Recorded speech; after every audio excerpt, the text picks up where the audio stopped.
sukses untuk kita semua. Saya Hairul, calon guru penggerak angkatan 11. Pada kesempatan ini, pada tugas aksi nyata modul 1.4, saya akan membuat kegiatan diseminasi budaya positif di lingkungan sekolah secara mandiri dan fleksibel, di mana Bapak Ibu guru bisa beredukasi tentang budaya positif di mana saja dan kapan saja. Kegiatan yang dilaksanakan di SMA Negeri 1 Sawang, Aceh Utara, dengan melibatkan Dewan Guru, tenaga pendidik dan peserta didik di lingkungan sekolah, dengan harapan kegiatan yang dilaksanakan berjalan dengan lancar, tanpa terkendala suatu apapun. Pada diseminasi budaya positif ini, saya akan memberikan sedikit edukasi kepada rekan guru, tenaga pendidik dan peserta didik, dengan tujuan apa yang telah saya dapatkan selama pendidikan guru penggerak dapat saya implementasikan di lingkungan sekolah untuk sebuah perubahan yang positif di lingkungan sekolah. Dalam kegiatan diseminasi ini, ada beberapa poin yang akan saya sampaikan, di antaranya tentang implementasi budaya positif di lingkungan sekolah, membuat keyakinan kelas, dan segitiga restitusi dalam menghadapi realita pendidikan di lingkungan kita. Implementasi budaya positif yang dilakukan bukan hanya antara guru dan murid, tetapi juga budaya positif secara luas dalam ruang lingkup sekolah untuk terciptanya sebuah keadaan yang lebih baik. Baik itu antara guru dengan guru, guru dengan murid, murid dengan murid. Budaya positif yang dimaksud baik secara verbal dan non-verbal yang diyakini bisa berdampak positif untuk lingkungan sekolah. Budaya positif ini akan menjadi kebiasaan atau rutinitas daripada warga sekolah untuk melaksanakannya setiap waktu. Dengan membudayakan budaya positif di lingkungan sekolah, kita yakin pasti akan membawa dampak yang baik bagi kita semua. Kemudian keyakinan kelas. Keyakinan kelas ini merupakan sebuah kesepakatan antara guru dan siswa. Keyakinan kelas ini lebih menekankan pada komitmen dari apa yang sudah kita sepakati bersama untuk kepentingan bersama, dan untuk menuju sukses secara bersama-sama menggapai sebuah cita-cita. Dengan adanya sebuah keyakinan kelas, kita sudah membuat sebuah perubahan dari diri kita untuk membudayakan hal-hal positif. Kemudian selanjutnya, segitiga restitusi, di mana segitiga restitusi ini akan membahas di antaranya posisi kontrol guru dan cara-cara penyelesaian suatu permasalahan yang terjadi di lingkungan sekolah kita. Misalnya, persoalan kedisiplinan siswa, tingkat bakat minat siswa dalam proses belajar mengajar. Dengan adanya segitiga restitusi ini, guru mempunyai fundamental yang kuat dalam penyelesaian suatu masalah yang dihadapi di kelas dan di sekolah. Semoga dengan kegiatan diseminasi budaya positif ini, kita semua bisa membawa perubahan yang nyata di lingkungan sekolah tempat kita mengabdi, untuk arah yang lebih baik demi kemajuan pendidikan.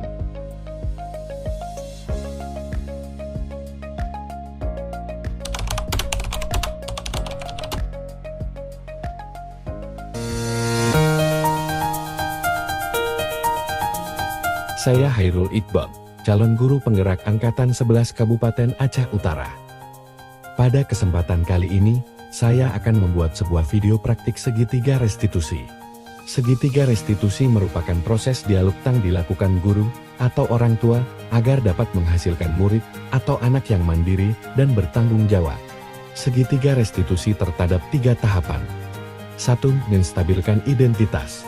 2. Validasi tindakan yang salah. 3. Menanyakan keyakinan. Menstabilkan identitas dilakukan berdasarkan prinsip bahwa membuat kesalahan adalah bagian dari proses pembelajaran. Validasi tindakan yang salah dilakukan berdasarkan prinsip bahwa setiap perilaku berupaya memenuhi suatu kebutuhan tertentu. Menanyakan keyakinan dilakukan dengan memberi pertanyaan-pertanyaan bermakna kepada murid atau anak untuk memunculkan motivasi secara intrinsik, sehingga mampu mengaitkan keyakinannya dengan tindakan yang salah. Skenario 2 kasus siswa terlambat dan tidur di kelas. Pak. Iya, gimana kabar? Baik Pak. Pasti kamu juga sudah tahu kan kenapa Bapak panggil kamu kemari? Iya Pak, tahu. Karena telat masuk kelas dan sering ketiduran di kelas Pak. Bagus kalau kamu sadari apa yang telah kamu langgar. Sebenarnya Bapak panggil kamu juga karena sudah ada laporan beberapa guru yang mengajar di kelas, mengatakan ada beberapa hal yang sudah kamu langgar. Kemudian Bapak konfirmasi ke ketua kelas. Ketua kelas juga mengatakan hal sama, dan hal ini juga sudah sering terjadi. Iya Pak, benar Pak. Sebenarnya setiap manusia pasti ada membuat kesalahan, tapi kalau kesalahan yang kita perbuat itu sudah berulang kali dan bukan satu kesalahan atau pelanggaran yang kita lakukan, tentu tidak baik ya kan? Iya Pak. Yang pasti dampaknya juga ke kamu juga. Kamu bisa ketinggalan materi dan tidak disiplin. Dan guru mengajar juga tidak semuanya akan menerima keadaan yang seperti ini ya kan? Iya Pak. Jadi gimana ceritanya kamu kok bisa telat? Dan sampai di sekolah kamu sering tidur? Apa kamu telat tidur malam? Iya Pak, malam saya jualan. Jualan apa kamu? Jualan kopi Pak. Siap jualan kamu jam berapa? Jam 12 malam Pak. Waduh, seharusnya jam segitu kamu sudah harus tidur ya? Iya Pak. Dengan keadaan begini, kamu bukan juga tidak boleh jualan ya gak sih? Tapi tanggung jawab utama kamu sekarang tahu kan? Kamu masih sekolah dan harus belajar. Iya Pak. Kira-kira kalau disiasati jam jualan kamu itu, tutup lebih cepat sedikit dan kamu bisa istirahat langsung setelah jualan bisa ya guys sih? Iya Pak. Atau gini nih, selesai kamu jualan kamu langsung pulang dan istirahat dan kamu bangun lebih cepat harus sempat sholat subuh. Bisa ya? Iya Pak, bisa. Dan setelah sholat subuh usahakan jangan tidur lagi, usahakan kamu kerjakan apa yang bisa kamu kerjakan seperti mengambil buku pelajaran. Iya Pak, kamu harus pandai bagi waktu supaya sekolah kamu tidak terganggu dengan jualan. Kamu tidak telat datang sekolah, dan tidak tidur saat di sekolah. Di kelas sudah dibuat dan ditempelkan keyakinan kelas yang kita sepakati bersama. Iya sudah Pak. Berarti kamu tahu kan apa yang sudah kamu langgar? Iya tahu Pak. Nan, apa saja yang sudah kamu langgar? Saya datang tidak tepat waktu dan tidur di kelas. Berarti kamu juga sudah tahu kan apa konsekuensinya apabila ada yang dilanggar? Iya tahu Pak. Nah, apa itu? Harus menyalin ulang. Ada yang sudah kamu kerjakan? Sudah meminta maaf Pak. Berarti menyalin materi yang tertinggal belum ya? Belum Pak. Berarti sekarang kamu harus menerima konsekuensinya. Kamu salin catatan materi pelajaran yang tertinggal. Lalu sampaikan ke Bapak biar Bapak konfirmasi dengan guru yang bersangkutan ya. Mulai sekarang kamu ubah pola tidur kamu dengan bangun lebih awal dan setelah sholat subuh belajar sebentar. Jangan lanjut tidur lagi supaya tidak telat ke sekolah, dan jangan tertidur lagi saat jam pelajaran. Bapak yakin perubahan ini bisa kamu lakukan ya. Sekarang kamu boleh kembali ke kelas. Iya Pak. Setelah saya dipanggil oleh Pak Hairon, saya mendapatkan solusi dan motivasi untuk perubahan ke arah yang lebih baik. Terima kasih Pak Hairul.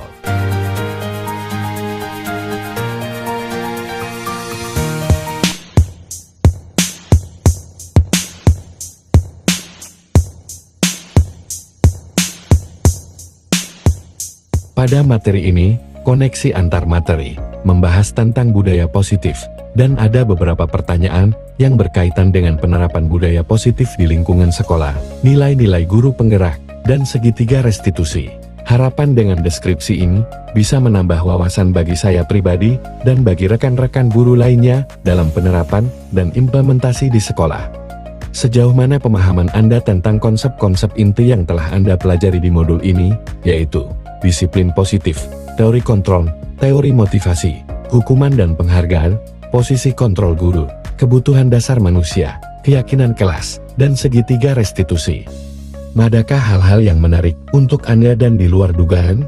Dalam budaya kita, makna kata disiplin dimaknai menjadi sesuatu yang dilakukan seseorang pada orang lain. Untuk mendapatkan kepatuhan, kita cenderung menghubungkan kata disiplin dengan ketidaknyamanan, padahal disiplin merupakan sesuatu hal yang perlu ditanamkan pada diri setiap individu. Pada pokok bahasan lain, banyak sekali informasi-informasi baru yang menyadarkan diri saya bahwa dalam mendidik anak terdapat nilai-nilai yang harus diterapkan dalam menciptakan budaya positif, sebagai contoh pada materi posisi kontrol guru, berdasarkan pada teori kontrol Dr. William Glasser. Dosen berkesimpulan, ada 5 posisi kontrol yang diterapkan seorang guru, orang tua ataupun atasan dalam melakukan kontrol. Kelima posisi kontrol tersebut adalah penghukum, pembuat rasa bersalah, teman, pemantau dan manajer. Selama ini posisi saya berada pada penghukum dan pembuat rasa bersalah.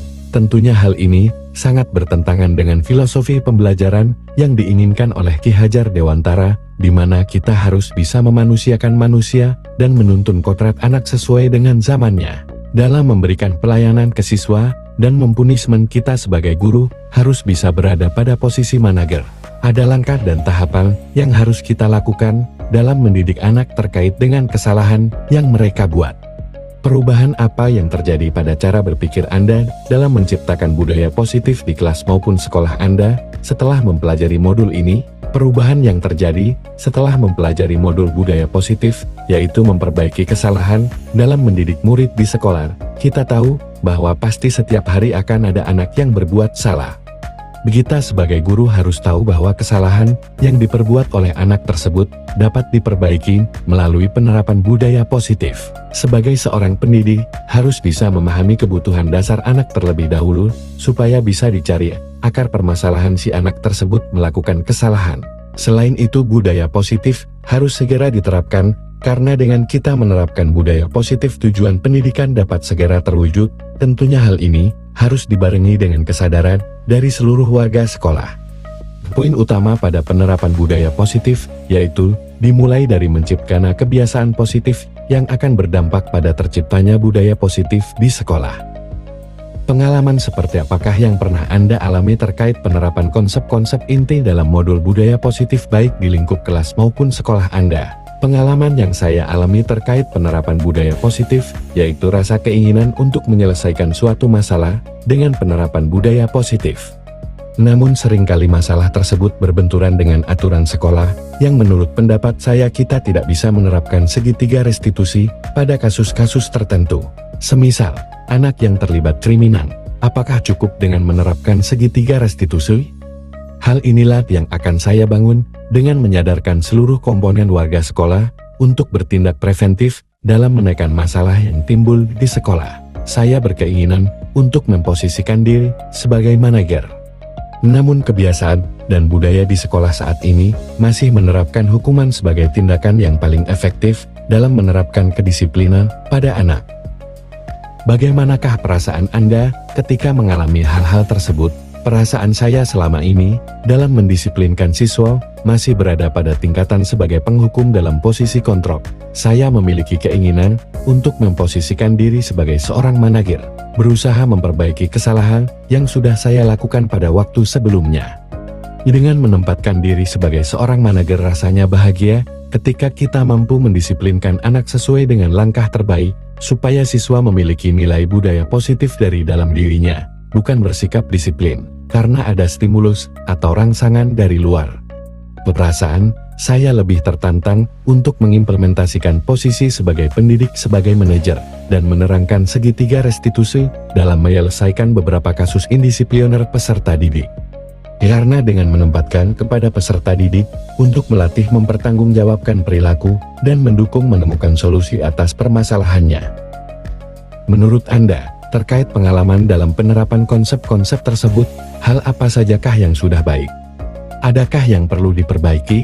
Menurut saya, sekolah saya sudah menerapkan budaya positif di sekolah. Hal itu diwujudkan dengan kegiatan-kegiatan budaya positif seperti apel bersama, sholat berjamaah bersama, dan hal-hal kolaboratif lainnya yang dapat membentuk karakter budaya positif. Hal yang perlu kembangkan lebih lanjut yaitu terkait sosialisasi nilai kebajikan yang harus dimiliki setiap anak, serta keyakinan kelas, karena masih banyak guru dan murid belum memahami perbedaan keyakinan kelas dan aturan kelas. Hal yang perlu diperbaiki yaitu terkait posisi kontrol, selama ini masih berada pada posisi penghukum dan pembuat rasa bersalah. Kedepan saya berkeinginan berada posisi sebagai manajer dalam menyelesaikan masalah pada anak.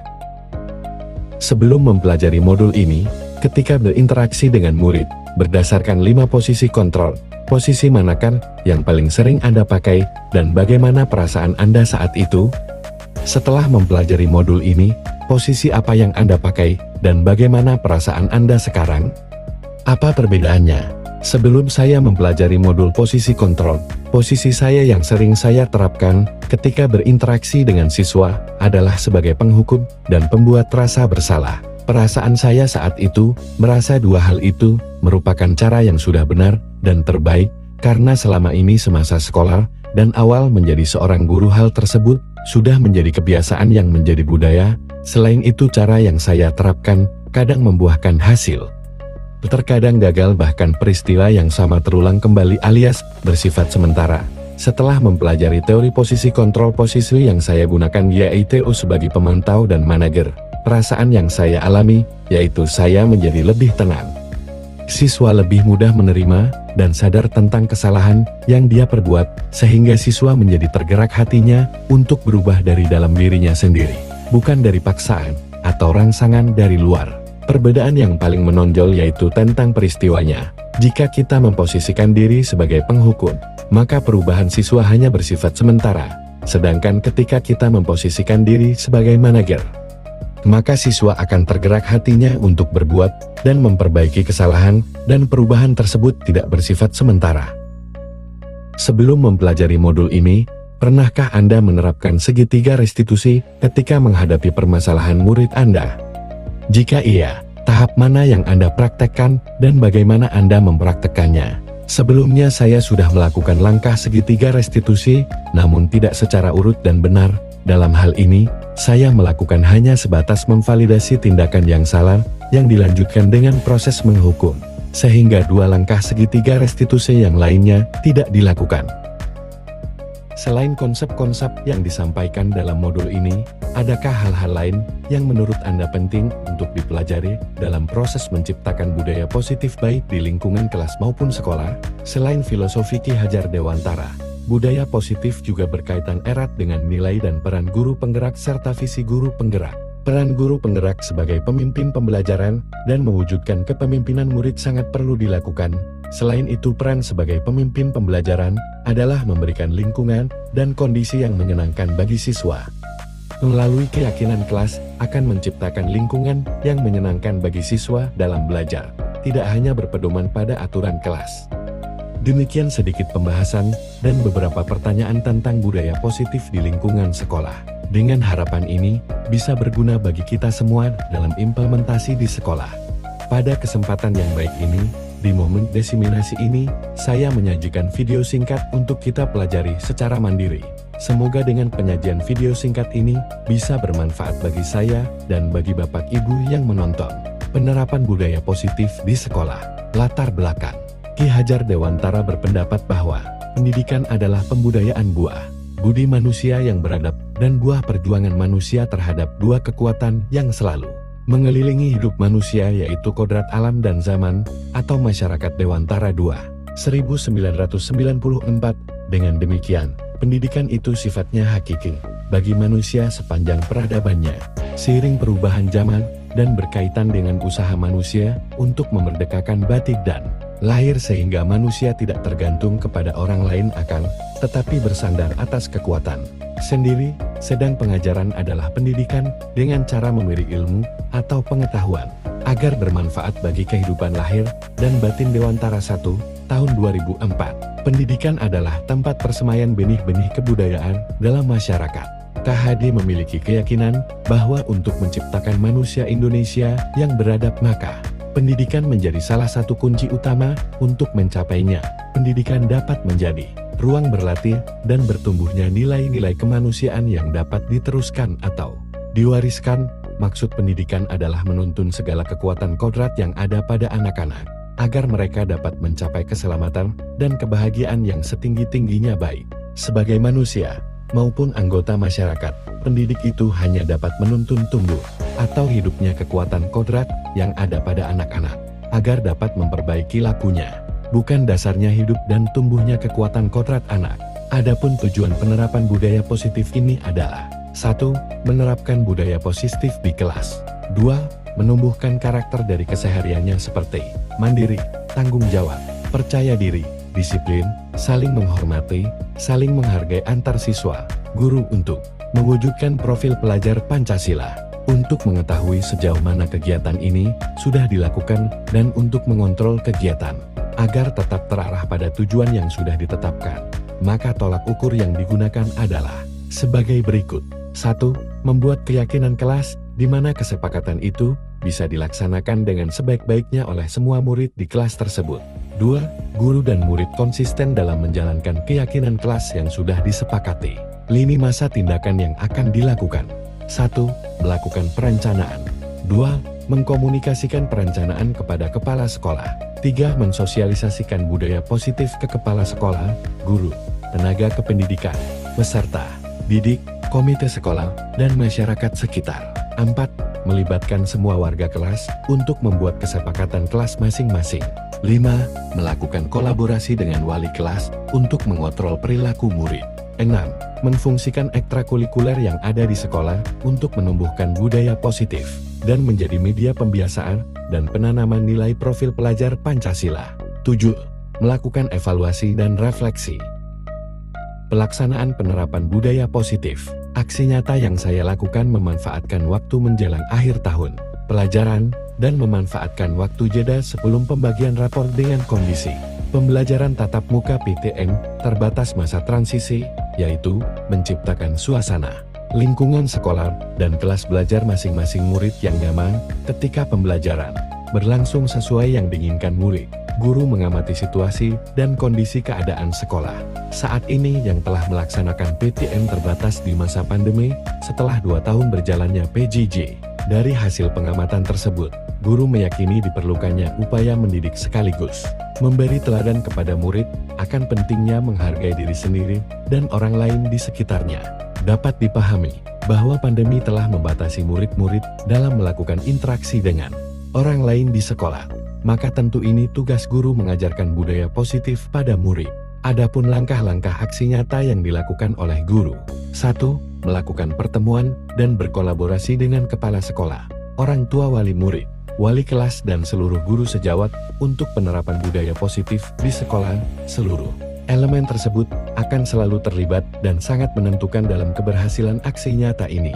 2. Berkolaborasi dengan guru sejawat mengajak dan menuntun murid di kelas untuk membuat dan menetapkan keyakinan kelas untuk disepakati bersama-sama. Keyakinan kelas merupakan kesepakatan kelas yang diyakini bersama oleh guru dan murid selama proses pembelajaran.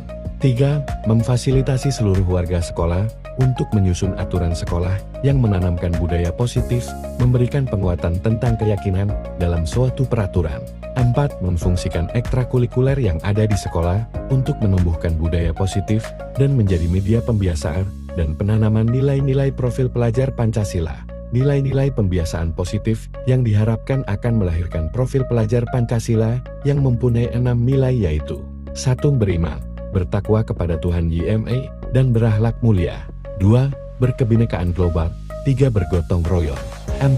Mandiri. 5. Bernalar kritis. 6. Kreatif. Hasil nyata, siswa melaksanakan keyakinan kelas dengan konsisten. 1. Siswa bersikap sopan dan meminta izin pada guru bila akan masuk atau keluar kelas pada saat pembelajaran sebagai wujud menghargai diri sendiri dan orang lain. 2. Siswa tepat waktu masuk kelas, tidak lebih dari 10 menit dari bel pergantian jam pelajaran dalam artian siswa sudah belajar untuk menghargai waktu. 3. Terwujudnya suasana belajar yang nyaman dan menyenangkan. Tindak lanjut ke depannya untuk tercipta budaya positif di sekolah guru, murid, dan seluruh warga sekolah akan lebih konsisten dan berkesinambungan melakukan kolaborasi untuk melaksanakan keyakinan. Selain itu juga lebih digiatkan lagi komunikasi dengan orang tua siswa untuk memantau perkembangan budaya positif yang dilakukan. Ketika anak berada di rumah, diharapkan orang tua bisa mendampingi putra-putrinya dalam belajar di rumah dan bisa memantau kegiatan putra-putrinya ketika di luar rumah. Selain di sekolah, guru mempunyai peran utama di sekolah dalam menanamkan konsep-konsep tentang disiplin positif dan motivasi, keyakinan kelas, pemenuhan kebutuhan dasar, 5 posisi kontrol, dan segitiga restitusi. Tugas guru sebagai among harus dilaksanakan dengan senantiasa menjadikan dirinya sebagai teladan untuk dapat menuntun dan membimbing murid melaksanakan budaya positif. Guru untuk lebih bisa dan banyak mendengar daripada menginstruksikan, lebih banyak menerima aspirasi ketimbang arahan-arahan yang tidak efektif. Ini sesuai dengan pemikiran Kahedi bahwa tugas guru sebagai among adalah menuntun kodrat anak untuk dapat mencapai kebahagiaan dan keselamatan yang setinggi-tingginya. Filosofi keteladanan Ki Hajar Dewantara ing Narso Sungtulodo, ing Madio Mangunkarso dan Tutwori Handayani harus benar. Minus benar terpatri dalam diri seorang guru, sehingga akan mewujudkan siswa-siswa yang berprofil pelajar Pancasila. Keyakinan kelas. Beberapa hal bisa diterapkan oleh guru dalam pembelajaran di kelas. Misalnya adalah keyakinan kelas. Bagaimana cara merumuskan keyakinan kelas? Ada beberapa langkah dalam penerapan cara ini. Salah satunya adalah meminta siswa untuk menulis keyakinan yang diinginkan. Cara merumuskan keyakinan kelas oleh guru. Keyakinan diperlukan untuk lebih memotivasi seseorang dari dalam. Jadi, seseorang akan lebih tergerak dan bersemangat untuk menjalankan keyakinan daripada hanya mengikuti peraturan. Hal ini juga terjadi pada keyakinan kelas. Dengan adanya keyakinan kelas, kesadaran siswa dapat lebih meningkat untuk mewujudkan keyakinannya. Hal ini lebih efektif daripada guru hanya memerintah siswa. Lantas, bagaimana cara merumuskan keyakinan kelas? Inilah langkah-langkahnya. 1. Meminta siswa untuk menulis keyakinannya. Langkah awal yang bisa dilakukan adalah meminta siswa untuk menulis keyakinannya. Keyakinan ini berisi keinginan untuk diwujudkan selama proses pembelajaran 1 semester ke depan. Dengan demikian, siswa bisa lebih termotivasi untuk belajar. 2. Membahas keyakinan yang telah ditulis. Setelah siswa menulis keyakinannya, guru mengumpulkan semua tulisan tersebut. Lalu, guru bisa membahasnya bersama seluruh siswa di kelas. 3. Memilah keyakinan kelas. Sesudah membahasnya, guru dan siswa dapat memilah keyakinan kelas yang paling penting. Caranya dengan mengambil salah satu keyakinan yang paling universal jika ada 2 tulisan sejenis. 4. Mengubah keyakinan agar menjadi kalimat positif. Bila guru dan siswa sudah selesai memilah, maka keyakinan kelas yang telah dipilih diubah menjadi kalimat positif. Kalimat positif dapat lebih mudah diterima oleh siswa daripada kalimat negatif. 5. Menyepakati keyakinan kelas. Tahap terakhir adalah menyepakati keyakinan kelas. Caranya dengan mengeceknya kembali, agar seluruh siswa maupun guru telah satu suara terhadap keyakinan kelas yang dibahas. Kemudian, guru bisa membuat kesepakatan terhadap keyakinan kelas ini, agar siswa lebih disiplin. Contoh keyakinan kelas di sekolah. 1. Hormati semua orang. Menghormati orang lain berarti memperlakukan mereka dengan sopan dan adil, mendengarkan dengan baik, dan tidak melakukan diskriminasi berdasarkan latar belakang, agama, atau perbedaan lainnya. Ini menciptakan lingkungan yang inklusif dan mendukung. 2. Jujur dan bertanggung jawab. Kejujuran mencakup tidak mencontek dan mengakui kesalahan jika terjadi. Bertanggung jawab berarti menyelesaikan tugas tepat waktu, menjaga kebersihan kelas, dan merawat fasilitas sekolah. 3. Kerjasama dan kolaborasi. Kerjasama melibatkan saling membantu dan bekerja bersama dalam kelompok atau proyek. Ini mengembangkan keterampilan sosial dan membantu mencapai hasil yang lebih baik melalui sinergi. 4. Berusaha yang terbaik. Setiap siswa diharapkan memberikan usaha terbaik dalam setiap tugas dan kegiatan tanpa menyerah. Meski menghadapi kesulitan, ini menumbuhkan etos kerja dan semangat juang. 5. Berani mengungkapkan pendapat. Siswa didorong untuk menyampaikan ide dan pendapat mereka dengan percaya diri, tetapi tetap dengan rasa hormat kepada pendapat orang lain. Ini penting untuk pengembangan kecerdasan berpikir kritis dan komunikasi. 6. Tepat waktu dan disiplin. Kehadiran tepat waktu dan mematuhi aturan kelas serta jadwal yang telah ditetapkan menunjukkan disiplin diri dan rasa hormat terhadap waktu orang lain. Ini membantu menjaga keteraturan dan efisiensi kelas. 7. Peduli dan empati. Siswa diharapkan menunjukkan kepedulian dan empati terhadap teman-teman sekelas dan guru, memahami perasaan dan situasi orang lain, dan membantu mereka saat dibutuhkan. Ini membangun lingkungan kelas yang suportif dan penuh kasih. 8. Lingkungan belajar yang aman. Kelas harus menjadi tempat yang aman secara fisik dan emosional, bebas dari bullying dan kekerasan. Semua siswa harus merasa nyaman untuk belajar dan berpartisipasi. 9. Menghargai proses belajar. Menghargai proses belajar berarti menerima bahwa belajar adalah perjalanan yang melibatkan kesalahan dan kegagalan. Siswa diajarkan untuk belajar dari kesalahan mereka dan terus berusaha. 10. Kreatif dan inovatif. Siswa didorong untuk berpikir di luar kotak dan mencari solusi kreatif untuk masalah. Ini membantu mengembangkan kecerdasan berpikir kritis dan inovatif yang penting untuk masa depan mereka. 11. Menjaga kebersihan dan kerapihan. Siswa diharapkan menjaga kebersihan dan kerapihan lingkungan kelas dan sekolah. Ini menciptakan lingkungan belajar yang nyaman dan sehat. 12. Menghargai guru dan staf sekolah. Menghargai guru dan staf sekolah berarti mendengarkan mereka dengan baik, mengikuti instruksi, dan menunjukkan rasa terima kasih atas usaha mereka. Ini membantu menciptakan hubungan yang positif dan saling menghormati. 13. Terbuka untuk belajar hal baru. Siswa diharapkan untuk selalu terbuka terhadap pengetahuan dan pengalaman baru, siap menerima tantangan, dan belajar dari berbagai sumber. Ini membantu mereka berkembang menjadi pembelajar seumur hidup. 14. Menggunakan teknologi dengan bijak. Dalam era digital, siswa harus menggunakan teknologi untuk tujuan yang positif dan edukatif, serta memahami pentingnya etika digital dan keamanan online. 15. Mengembangkan kemandirian. Siswa didorong untuk mandiri dalam belajar dan mengambil inisiatif dalam tugas-tugas mereka. Ini membantu mereka menjadi lebih percaya diri dan siap menghadapi tantangan di masa depan.